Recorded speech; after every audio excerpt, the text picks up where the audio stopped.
He was so rich that he accidentally wrecked the economy of an entire region just by being generous. Economists still measure the damage 700 years later. He is, by most accounts, the wealthiest human being who has ever lived, richer than any king, any emperor, any modern billionaire. And most people have never even heard his name. This is the story of Mansa Musa, the emperor of Mali, the man whose wealth was so vast that the people who saw it could not find words for it, and the strange, timeless lesson his fortune still teaches about money, power, and what real wealth actually is. To understand him, you have to understand what he ruled. In the early 1300s, the Mali Empire stretched across West Africa, over 2,000 miles wide, covering parts of a dozen modern countries. And buried in its ground was the one thing the entire medieval world was desperate for: gold. At a time when Europe was scrambling for every ounce it could find, Mali was producing almost half of all the gold in the known world.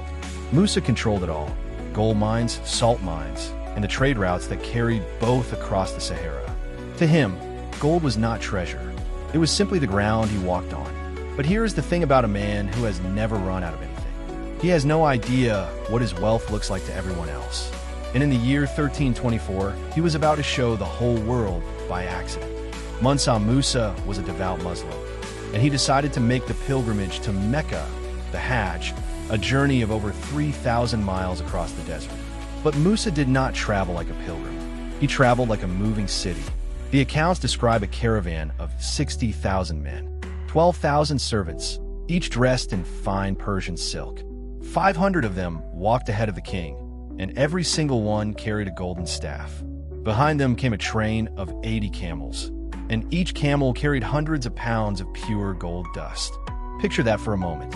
A river of people and animals stretching to the horizon, glittering, crossing an empty desert, all of it orbiting one man. Nothing like it had ever been seen, and people along the route stood frozen, watching a kingdom walk past.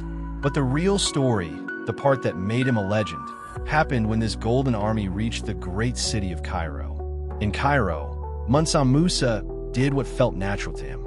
He was generous, extravagantly, world-bendingly generous. He gave gold to the poor he passed in the streets. He gave gold to officials, to merchants, to anyone who hosted him.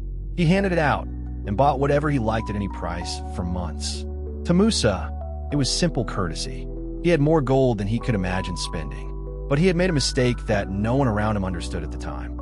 He had flooded the city with so much gold, so fast, that he broke it. Here is the mechanism, and it is the same one that drives every economy today. The value of gold depended on it being rare. Suddenly, Cairo was drowning in it. And when something becomes common, its value collapses. The price of gold in Cairo crashed, and it stayed down for years. Merchants lost fortunes.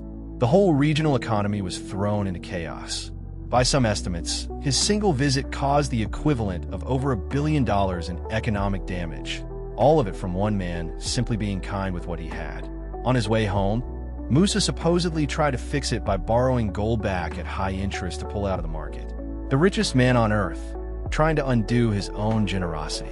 It is the only time in recorded history that a single person's spending crashed the price of an entire commodity across a continent. And this is where most tellings stop, with the gold and the spectacle. But the most interesting part of Mansa Musa is what he did with his wealth when he got home, because it reveals what he actually valued. He could have built palaces for himself. Instead, he poured his fortune into something that would outlast every gram of his gold: knowledge. He brought back scholars, architects, and poets.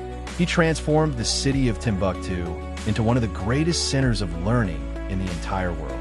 He built libraries and the famous Jingarever Mosque, which still stands today, 700 years later. At its height, Timbuktu held hundreds of thousands of manuscripts, and students came from across the world to study mathematics, astronomy, law, and medicine in the middle of the African desert. The gold he scattered in Cairo was gone in a few years. The university he built lasted for centuries. Mansa Musa put his empire on the map, quite literally. Decades after his death, European mapmakers drew him onto their charts of the world, seated on a throne, holding a golden nugget, a king most of them had never met but could not stop talking about. So what does the richest man in history actually teach you? Two things, and they sit right on top of each other. First, wealth is only worth what it is worth to other people. Musa's gold was infinite to him and overwhelming to everyone else. And the moment he made it common, it became worth less. The same is true of everything you chase. Scarcity, not quantity, is where value lives. And second, the deeper lesson, the part history actually remembered.